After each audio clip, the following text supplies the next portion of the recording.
Ghosi Lok Sabha seat से Samajwadi party के प्रत्याशी राजीव राय इस वक्त मेरे साथ मौजूद हैं। आज बड़ी सभाएं हैं, बड़े कार्यक्रम हैं। तैयारी किस तरह की है राजीव जी? तैयारी शानदार है। जनता तैयारी कर लिया है कि जो उनके बीच में कभी नहीं रहा उसको इस चुनाव के बाद भी कभी कहीं का नहीं रहने देगी। ओम प्रकाश राजभर कह रहे हैं कि अब तो सरकार में कैबिनेट मंत्री हो गए हैं, पंचायती राज विभाग उनके पास में है, तो निश्चित रूप से लोगों को भविष्य में लाभान्वित कर सकते हैं। आगे 3 साल सरकार अभी और है भारतीय जनता पार्टी की, तो वो कितना प्रभाव डाल रहा है? जो उनका धमकाने वाला ये अंदाज है ना, घोसी के तहजीब से, घोसी के संस्कार से मेल नहीं खाता है। इसलिए घोसी के लोगों ने मन बना लिया है कि जो आदमी कम से कम चुनाव में तो विनम्र रहना चाहिए, शालीन रहना चाहिए, मंच पे खड़ा होकर लोगों को छिनैती डकैती के लिए उकसाता हो, पत्रकारों को पिटवा देता हो इस डर से कि रिकॉर्डिंग हो रही है। बताइए, आप हमारे से बात कर रहे हैं, मेरा उद्देश्य भी पूरा हो रहा है कि जो मैं हज़ारों में बात करता हूँ लाखों में जाएगी आपके माध्यम से। तो मैं कौन सी ऐसी गंदी बात या गंदी हरकत कर रहा हूँ कि रिकॉर्डिंग के डर से पिटवा दूँ पत्रकारों को।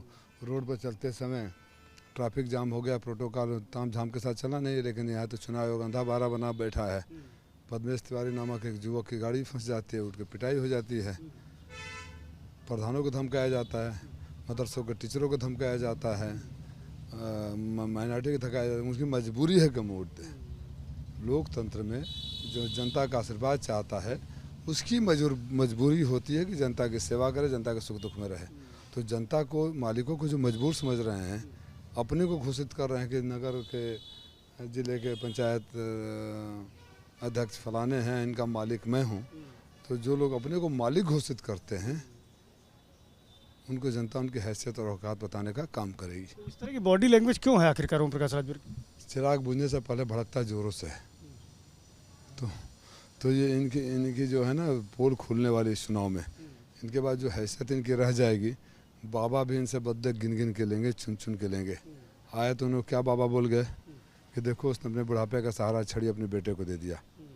अरे मैं यहाँ हूँ तो यहाँ के बेटे बेरोजगार रहें, यहाँ के बेटे मार खाएं, यहाँ के बेटों की सुनवाई नहीं हो, वो छड़ी अपने बेटे को दे दिया। बाबा साफ शब्दों में कह गए कि इसको वोट मत देना, इसने अपना सब बुढ़ापे का सहारा अपने बेटे को दे दिया है और जनता बेसहारा हो रही है, नौजवानों को नौकरी नहीं मिल रही है, रोज़गार नहीं मिल रहा है, तो बाबा भी इनसे गिन गिन के लेंगे। आपने देखा नहीं, ध्यान दिए, आप तो वरिष्ठ पत्रकार हैं, 8 महीना से दिल्ली से दबाव होता रहा, लेकिन बाबा आचार संहिता होने से 2 दिन पहले इनको मंत्री बनाते हैं।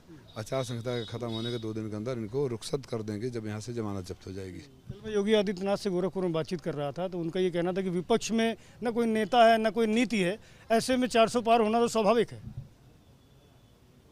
400 पार होगा अगर मैं कहूँ कि रोड के उस पार आपका है, यानी रोड के पार तक हमारा है, ठीक है ना, या आप कहें कि रोड के उस पार तक जाना है तो उस पार आपका है, इधर हमारा है। 400 हमारा होगा, पार वाली सीटें उनकी होगी। प्रधानमंत्री नरेंद्र मोदी आज कन्याकुमारी पहुंचे हैं और वहां ध्यान लगाएंगे जहां कभी विवेकानंद ने ध्यान लगाया था। किस तरह से देखते हैं? माननीय प्रधानमंत्री जी ने विवेकानंद को श्यामा प्रसाद मुखर्जी के साथ भी चिंतन बैठक के लिए बना दिया था। यहाँ गोरखपुर में आए थे, मैं वहाँ तो बाबा गोरखनाथ को, गुरु नानक को और कबीरदास को एक साथ ध्यान के लिए बैठा दिया। पता नहीं माननीय प्रधानमंत्री झोला लेकर गए हैं कि नहीं। शुक्रिया हमसे बात करने के लिए। तो राजीव राय हैं, चुनाव प्रचार कर रहे हैं, दावा कर रहे हैं अपनी जीत का, और ये भी कह रहे हैं कि जातीय समीकरण के साथ में लोगों का प्यार भी उन्हीं के साथ में है। कैमरामैन प्रेम सिंह के साथ संजय त्रिपाठी, ABP न्यूज़, मऊ।